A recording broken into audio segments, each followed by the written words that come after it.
बाकी पार्टीज के intra party elections पे जब भी बात होती है वहां किसी शख्सियत ने इतना अपोज नहीं किया या इतना टफ टाइम नहीं दिया पार्टी क़यादत को जिस तरह अकबर एस बाबर साहब दे रहे हैं। अच्छा, ममनुआ फंडिंग में तो कहा जाता था वो किसी की पिच पे खेल रहे हैं, अब ये इंट्रा पार्टी इलेक्शन में वो किसकी पिच पे खेल रहे हैं राना साहब? पिच पे नहीं, चाबी दी है किसी ने। चाबी भी नहीं देती, चाबी भी अंडर स्टेटमेंट है बुजर साहब। और पिच जो है किसकी पे खेल रहे हैं, उनके पास पिच है ही नहीं है, वो तो हमेशा स्लिपरी पिच पे खेलते रहे हैं।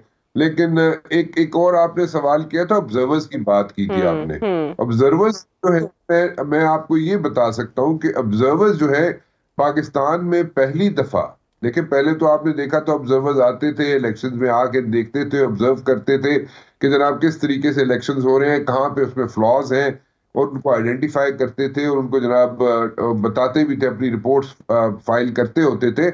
लेकिन दिस टाइम थिंक टैंक्स भी आ रहे हैं, और थिंक टैंक्स का आना इस चीज की आई वुड से इंडिकेशन है कि यहाँ पे इलेक्शन कमीशन हो या जिन लोगों ने इलेक्शन करवाने हैं, दे आर वेरी कॉन्फिडेंट। मतलब अब ये कॉन्फिडेंस क्यों है इतना, मेरी समझ से बाहर है। लेकिन द पॉइंट इज कि अगर इतना कॉन्फिडेंस है कि सिर्फ ऑब्जर्वर्स के साथ साथ आप थिंक टैंक्स को भी इनवाइट भेज चुके हैं, जैसे ये भी आपके लिए खबर है कि इनवाइट एक्सटेंड चुका है। ठीक है राना साहब, देखिए मेरी बात सुने, इलेक्शंस के हवाले से तो बादल छट रहे हैं, वो तो हमें समझ आ रही है कि इलेक्शन अपने मुकर्ररा वक्त पर ही होने जा रहे हैं।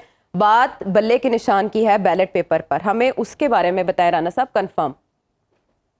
देखिए, बल्ले का निशान जो है, मैंने पहले भी कई दफा कहा था कि बल्ले का निशान एक्चुअली होना चाहिए, और मेरे ख्याल में, मेरी जाती जो ख्याल है, मेरा एनालिसिस मेरा जाती है, it's not based on any information और इंटेल। आई पर्सनली थिंक कि बल्ले का निशान बैलेट पेपर पर होगा। और उसको अगर इस तरह अगर किया जाएगा, अगर उसको कोई भी उसके लिए रीजन तलाश की जाएगी, तो मेरे ख्याल में उससे ज्यादा वो प्रॉब्लम्स खड़ी होंगी। मैं ये नहीं कहता ज्यादा सीटें निकाल लेंगे या वो कोई 2/3 मेजॉरिटी निकाल लेंगे बल्ले वाले, नहीं, ऐसा नहीं है। लेकिन एटलीस्ट उनका निशान होगा। अभी तक हरफ तसल्ली इतना ही काफी है कि उनका निशान होगा, फिर इसी को हम लेवल प्लेइंग फील्ड भी कह सकेंगे किसी हद तक, कि कम से कम वो मौजूद तो है बैलेट पेपर पर, फिर उसके बाद अवाम की राय सामने आएगी।